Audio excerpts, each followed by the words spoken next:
Whoa! Hey, ghouls. Rough landing there on my broom. Trying to get my flying license there. Having trouble with my broom there. And Scully, have you seen my hat? Have you seen my hat? Because it kind of fell off on my rough landing there. Thank you. Hey, ghouls. Got my hat. Thank you, Scully, for catching it for me. Flying lessons are kind of rough. Let's just say. Still practicing getting it perfect. But welcome, ghouls, to Reading Wednesdays. So, Scully, for Reading Wednesdays today, what book do you have?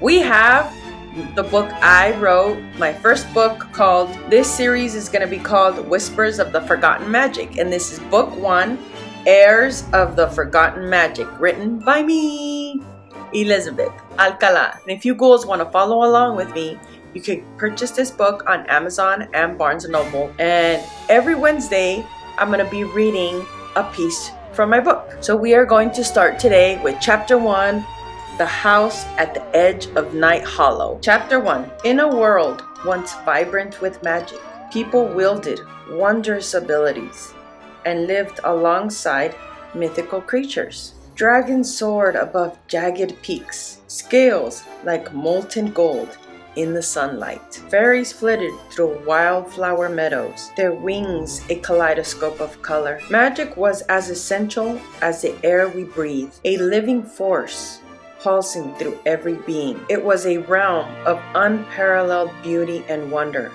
until it was no longer so. Over millennia, magic began to fade. Each generation felt its power weaken until the last spark slipped into another realm. Humanity forgot enchantment. When magic endured, it was not granted equally. For some, it flowed indistinctively through their veins.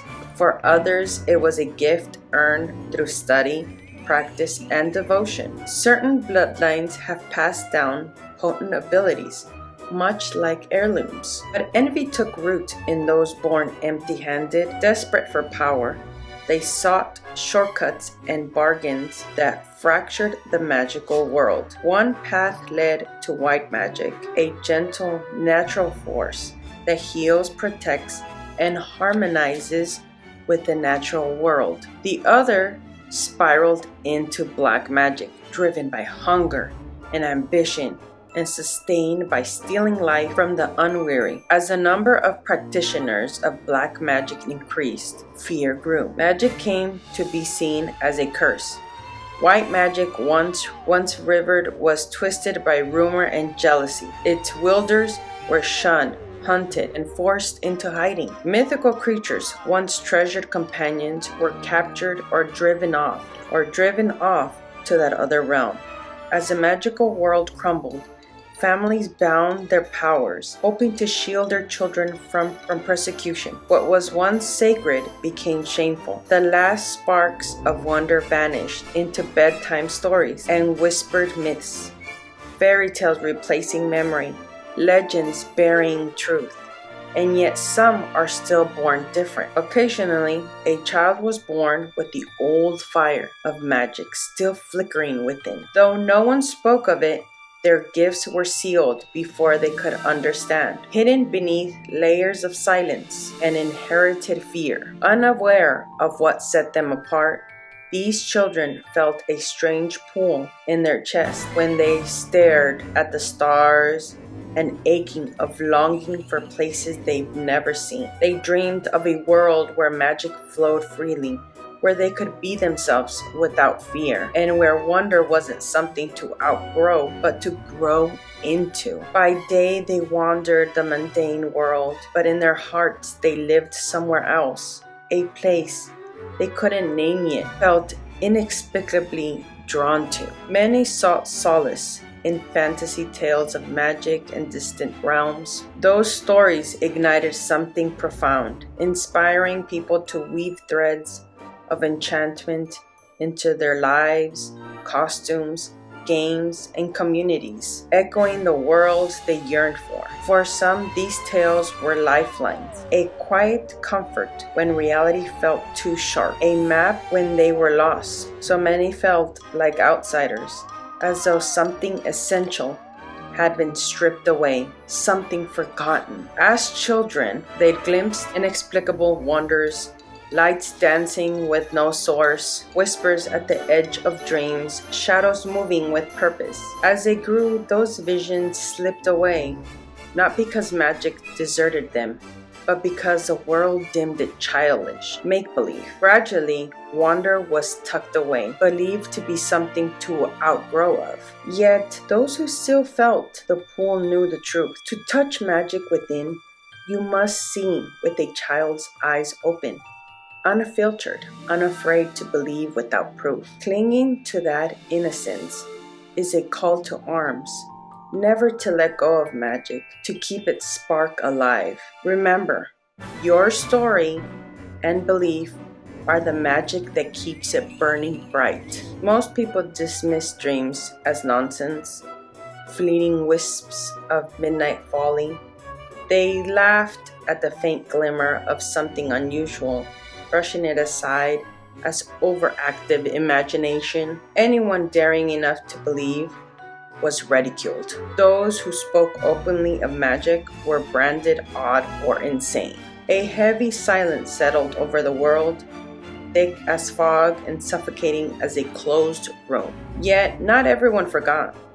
A slender strand of truth survived at society's margins, carried by those who refused to relinquish it. Hidden in plain sight, they tended magic's embers, waiting, watching, believing. Their quiet resilience in the face of mockery was a kind of spell, a testament to magic's enduring power. For even when the world has turned its back, magic remembers us. It weaves us into something far greater than ourselves. Thousands of years drifted by, and magic seemed to vanish without a trace. In the small, quiet town of Night Hollow, everything appeared ordinary, yet nothing was as it seemed. Tucked between ancient, moss-draped woods and winding gravel roads, a cluster of Victorian homes sat, their weather-clapboard exteriors whispering stories in every creak and groan. Each dwelling bore its eccentric charm, a turret rising like a witch's hat against the sky, a crooked window that caught the light at odd angles, porches swallowed by ivy, panes of stained glass flickering in rose, emerald, and amber as dusk fell.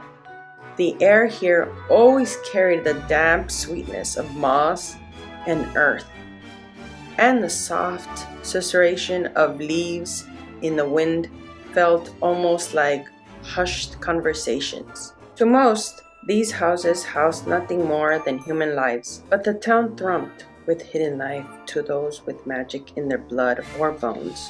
Doors would shift ever so slightly when no one was near, their hinges whispering secrets. Mirrors blinked back reflections that didn't quite match the room.